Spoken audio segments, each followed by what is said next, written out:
Welcome to the podcast, Hello. the Dead Elephants podcast, part 2 of a series. Part 2 of 2. So first, A limited edition. if you were collecting Panini cards, that'd be a big deal. Last week we talked about dying churches, telltale signs. This one's probably a little bit more personal in the sense of you could be in a really healthy, fantastic church, and you're asking the question, should I be here or should I move to another church? Yep. Or you could be in a dying church and struggling with that too. Yep. See, this is kind of the personal version of when is it time to move on? What are the right questions to ask? How do I think about it properly? And how do I do it well as a Christian? Excellent. Okay. So when is a good time to leave a church? Never. That's a cult. Well, it's funny you should say that. And we did not prepare that. One of the things I did want to say in this episode, I was actually talking to I don't like saying non-Christian anymore. I like saying seeking. Okay, yeah. I was speaking with my seeking family members a couple of years ago and just kind of putting the idea on the table of what's the difference between a church and a cult. And the only thing that they could come up with in their framework was the conditions to leave. So they asked me the question, well, what happens when someone actually wants to leave your church? What do you do? Like, do you force them to stay? Like, what do you... I said, no, I think, tell me what you do. But generally you want to have some sort of exit interview to kind of A, leave well, B, to understand as a pastor, could something have happened differently? There are different reasons people leave. Obviously, if someone is moving interstate, that's going to be very different to there's no one my age or the sermons are boring or whatever it is. Yeah. So no, I don't think we're a cult because we let people go. Although, sometimes we try to hold on a little bit too much. Yeah, I don't have them in front of me, but you can actually pull up like the 8 telltale signs that you're in a cult kind of thing. Right. That does exist. Yeah. A lot of times there's kind of authoritative, domineering leadership. Which frankly there can be sometimes in our churches Absolutely. too. Yeah. Yeah. And so there is a line, but it's a fine line between churches and cultish practices. And there are some practices within our church that would be cultish. But it doesn't necessarily make it a cult. Yeah. So sounds like a cult leader's perspective to me. Yeah, it does. Yeah. Cordial there on Sunday. See you then. This was a listener request. Okay. And I'm going to work on the assumption that this question is not I'm moving interstate. Yep. That's obviously different. This is I'm staying in the area. I'm not loving church for whatever reason. Sure. And I think I need to change. I think that's kind of the prism of this conversation. Yep. So I think historically, if we were to look at an early first century church, there wasn't the same kind of movement between locations. And so what you had is typically a person living in one community for their whole lives and attending a church in that community for their entire existence. And that was kind of the narrative for churches. Now, within our area, I would say there's 11 Bible-believing churches in the Belrose, Killarney, Frenchs Forest community. And within those churches, there's a whole bunch of various different issues. And some of those churches are in growth and some of those churches are in decline. And so things and shapes for our church today are a bit different. Yep. We got Baskin and Robbins. Yeah, there's ice cream. Yeah, there is a consumer tendency towards our churches. Yep. So as we're navigating this question, I think it's just kind of important to say that there's probably 16 churches within a 10-kilometre radius of you that would be thrilled to have you walk into their building. And therefore, okay, so why should you ever leave then? Right. Okay. So this is the question. So I have in my church, I want to say a fair representation of the demographics of our area. And as part of that, we have young married adults who have not yet had kids who are wrestling with whether or not they want to live in this community. Sure. Expensive place to live. And this, I think, relates a little bit to affordable housing. And if we don't want to do that, where are those people who are in our demographic? Yep. They're not here. They're 20 minutes down the road at a different church where there's like an explosion of that, and they're asking, where are the retirees and where are the maturing families? And they're all in my church. Yep.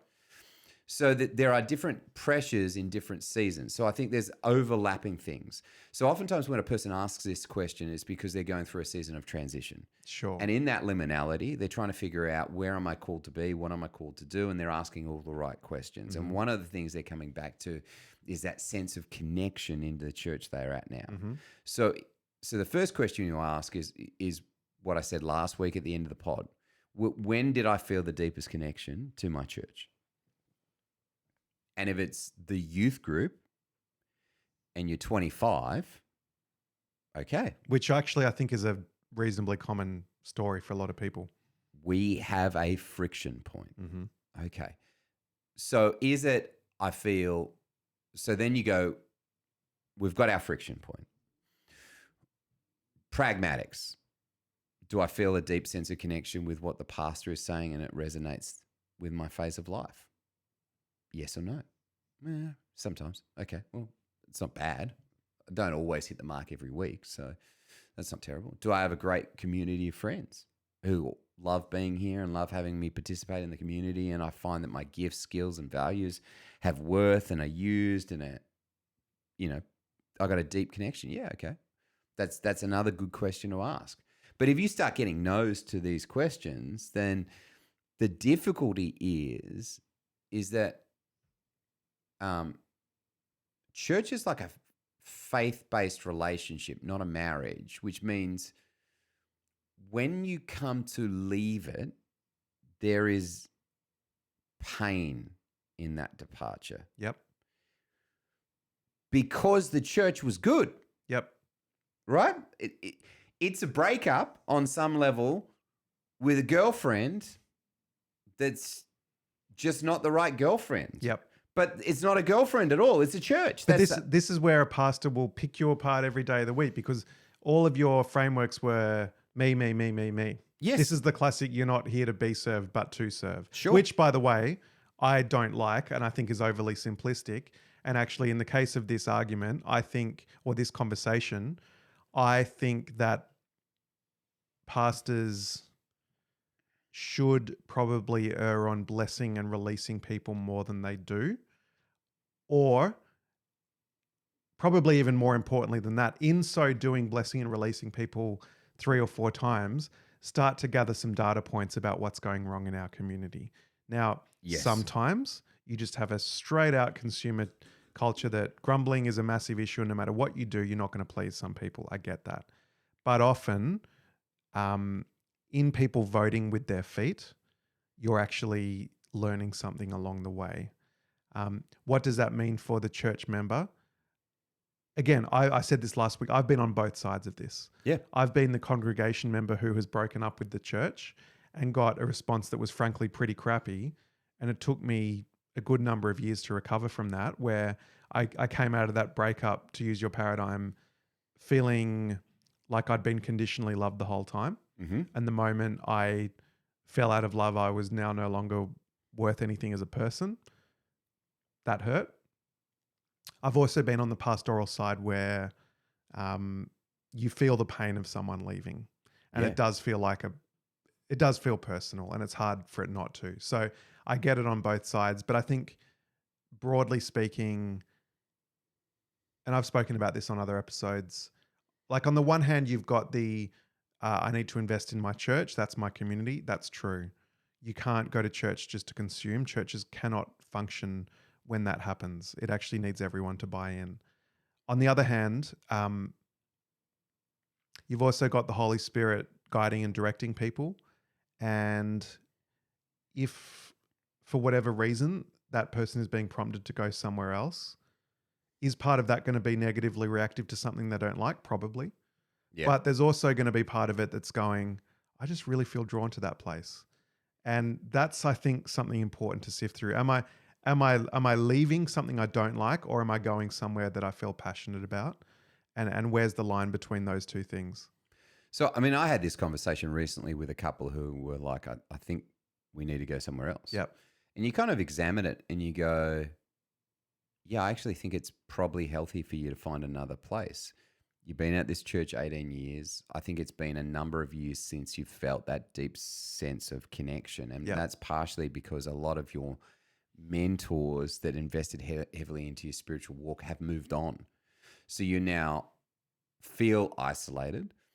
You don't necessarily feel like you're at a stage yet where you can rise up into that same voice of leadership and mentor someone else, because there's not really a person in the pipeline.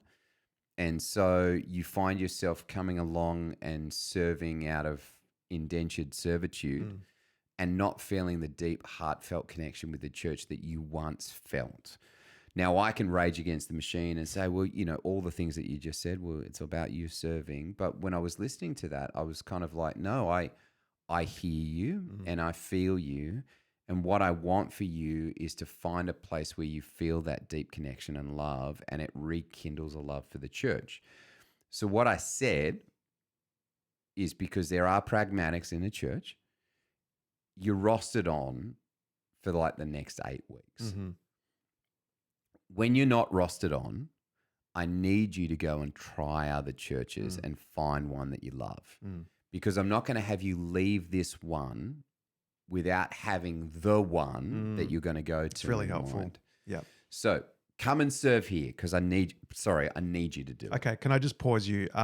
Point number one, therefore, if you're listening and you're in the membership position, you're saying know where you're going before you leave. Absolutely.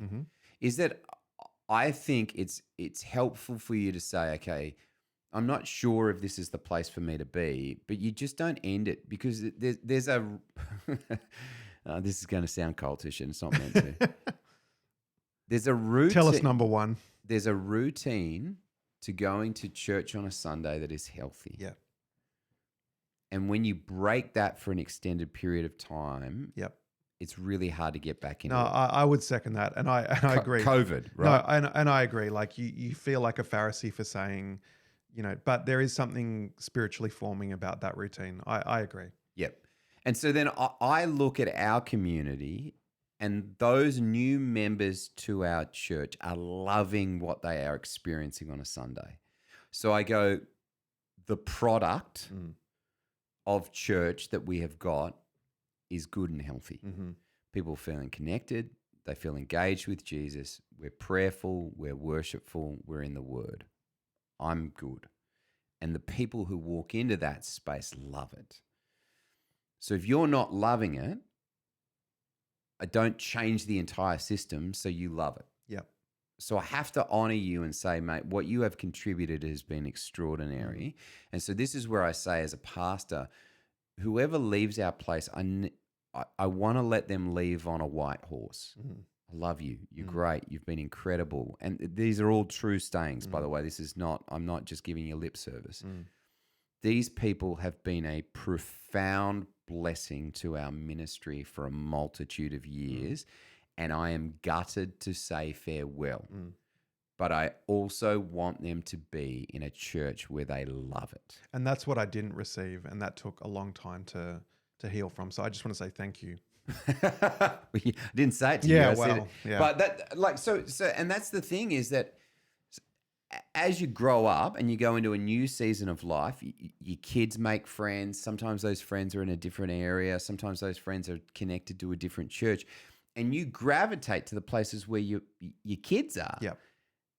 That's not a bad thing. Yep. And so you come to this season where you go, actually, my life is over there. It's not here. And I feel like if I want to sow into that community better, it's actually more helpful for me to be over there. And so there's this kind of transitional season where you wrestle that out and you feel an allegiance to what you have already been a part of here and how significant that is. And you love the pastor and you love the worship and you love the people, but there's a stagnation where you're like, I got to step into that. But here's the problem. Often when you hit that point of stagnation for whatever reason, you don't feel like you can be honest with the pastor about the fact that you're stagnating because you don't want to offend them. Like, I think what happens more often than not, and this probably says more about you as a pastor than anything, and I mean that in a good way. Often people will leave knowing why they're leaving, but they'll give the superficial answer as to why. Oh, mate, I think I did a leadership retreat, and one of they said, "You're the lead pastor now. You never get the whole truth." It's true. Feels really accurate. It's actually true. Okay. So, So I guess behind that is a question. If you're thinking about leaving, how honest should you be with the pastor? oh, this is an EQ episode. Mm, Um, I felt it really helpful when they said, "Listen, we just don't feel the same connection," mm. and I felt desperate. Like, so I knew the couple, and I'm like, I feel sad because I know I can't connect with you the way that you want to be connected with. So was what they said a surprise to you? No, Okay. mate, I could almost pick two other couples that are probably having that wrestle and they're just not there. Yep. And so I would prefer to love that individual and have them wrestle out. And when and this is where, to your point, where I just wouldn't say that you only get out from church what you put in, Mm. is if I'm having a exit type conversation, I've missed the boat on that.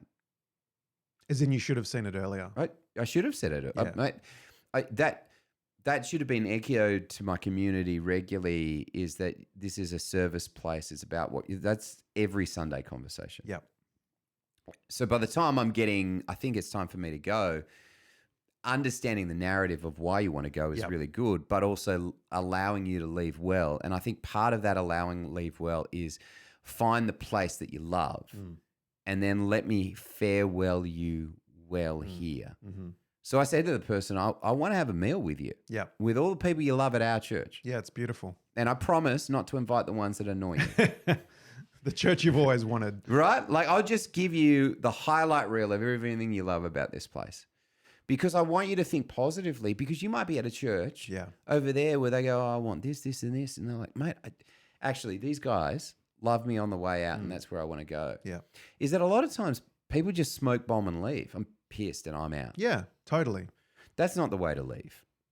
It's not, but I can also understand why it happens. Oh, absolutely. Yeah. And that's where I think when we're talking about, when should I leave my church? There's a multitude of different reasons. Sometimes when it's toxic, domineering leadership, Sure. get the heck out of there. Yeah. And you don't need to give an explanation why. Yeah. And then there's other times where it's a new season of life. Great, wrestle it out and figure out it is. But be prayerful. Ask your peers. Yep. And then surrender that before the Lord and find the place. Can I give my one reason why I hate people leaving churches? And I'll say hate. Yeah, go. It's like, I get it on one level. I can't stand it when people leave churches because the church got too big. That's the one I just have I have You're no time succeeding. for. You're Like I get it on a personality Yeah. level, and I get that for some people, crowds cause anxiety. Like I'm the mental health guy. Like I'm sympathetic to it, but I just want to break it down and go like, do you really realize what you're saying? Like, I think on some level that's an access and ownership thing. what do you mean? So accessibility to the pastor changes the Sure. bigger the church, Yeah. and that oftentimes annoys people. It does, and when, when it was small, I Yep. could get at the pastor as much as I Yep. want. And I just really want to push back and say that is a bad reason. Like, I get there's a grief there as the church transitions, but it means that God's at work and the mission is alive, and get on Totally. board rather than grieve the fact that some of my personal needs might get compromised as a result of that. Yeah. I just think I just can't stand that reason. That's the one I really rally against when I hear it. Well, and then the ownership thing is different too, because the larger the church, the more systems and processes there Yes. are in place. And so the more distilled your responsibilities are. You Yep. don't get to be 16 different roles in a large church. There's probably 2 or 3, Yep. which is where the house church or the community group or connect group becomes much more of a place where you get to have that fullest expression of Yep. small church. Yeah. And maybe I think the better play therefore is to, if you are feeling that pinch, to plant rather than just leave. Like, do you talk about as a community, is it time to plant an offshoot? I think that's a much more biblical approach than I'm out of here because it's too big. Yeah. I would say though, on the other hand, I do think some churches can over-engineer the structures. They want to be a bigger church than what they are. And so the things that you're talking about come in perhaps too early, and people can kind of grieve the fact that, well, we're not really there yet, but we're just over-engineering this bad boy, and that's kind of hard as well. Yeah. So there's a fine line there, and somewhere in there is the truth. But yeah, I think my perspective is for people who are listening who are thinking about leaving, I think your pastor deserves an open conversation. Absolutely. I get that it's risky, and I get that it's fragile, and you want to be careful about how you say it. But worst case scenario, you've said how you feel. You've given the pastor a chance to filter that and process it how they need to. You've given them a data point. Um, or best case scenario, they actually respond with this real graciousness and humility and go, actually, can we go on a journey together? Maybe you will leave, maybe you won't. But let's actually disciple you through this process, which it sounds like you've been doing with these couples. So it's, yeah, I just want to say, whatever you end up deciding, the smoke bomb and leave, as you say it, it's really tempting, Yeah. but it's just not the right way. And not just for the pastor, but I think for you as well. Yeah. You know, you don't get the closure you need to kind of transition into a new spiritual community either. Yeah. I think, I mean, it's all very challenging. I was looking at, we had this network meeting at a site that we've got in the inner city of Sydney, and it's a beautiful historic site. And part of me goes, oh, man, I would love to just send all our younger adults who might also be young marrieds and just say, here's your campus, just go get it. Like, you just be surrounded by all your brothers and sisters, like you just have your entire demography is in there. Yep. But like, you're a church of 50 people. Yep. And so suddenly you hemorrhage 10 people immediately. You're like back in crisis mode for stabilizing this thing and growing this thing. But there's some, there's like some wisdom to what you were saying about a church at 300 people could realistically send 50 people to plant. Well, can I nuance? Apparently the number is 70. Data has shown that 70 is the critical mass spot that makes for a good plant. That's just what I've read. Okay, so but I'll 300 and you could plant 70. Yep. Could you kind of regrow from 230? Yeah. Some stuff might have to change, Yep. and you might have to change some staffing, or maybe some of that staffing goes to the new plant. But you could realistically do that. Is that I think sometimes with churches we're so afraid of the big bold decision. Like, I had to check myself even after saying that. Like, could we go from 50 to 40? We could. Yep. It's scary though, and then you kind of have to be in a season too where you're kind of not planting multiple campuses, but my heart wouldn't be to just send them out, tap them on the rear end and say, have a great job. Yeah. Good, see ya. But to say, mate, listen, how do I support you? Yeah, I think it's very important. So I keep on coming back to this idea, mate. There's 10 churches that would love to have you. Like, I'll let you in on a secret. We never have enough leadership for children's youth ministry when we had it. So we would go to the big Anglican church just down the road who just had a plethora of young adults and say, who are the leaders that you are definitely not picking this year? Seriously. Yeah. Like 100%, these are off the table. We don't want them. We're not going to use them. And I would call that list. I say, hey, would you come over here and serve at our church for 12 months? And because of the way that they're conditioned, like the requirement for leadership at that church is a 3-year term. I'm asking for a year. They're like, heck yeah. And then they feel used and in a way that allows them to express those gifts that they might not have had that opportunity at that other church. And then at the end of the 12 months, they go back to that church and, like hopefully better at sharing the love of Jesus. Yep. But every time that 12 months is up, I'm like, gosh, I wish we could keep them here. Well, funnily enough, such a blessing. Funnily enough, that was my story. I was on the 1-year contract and ended up going back temporarily, but the church I did the 1-year contract to is the church I ended up becoming a pastor at long term. So there you go. It's an awesome strategy. You kind of have to have a church that's okay with you making those calls. Yep. But we had so many great leaders who came out of that. They were a B for another church, and they're a AAA plus for us. Okay, so basically, in a nutshell, two questions. When is it okay to leave my church? And if I decide to leave my church, how do I do it well? Well, everything that I just said before, I think helps you to unpack when is it okay to leave.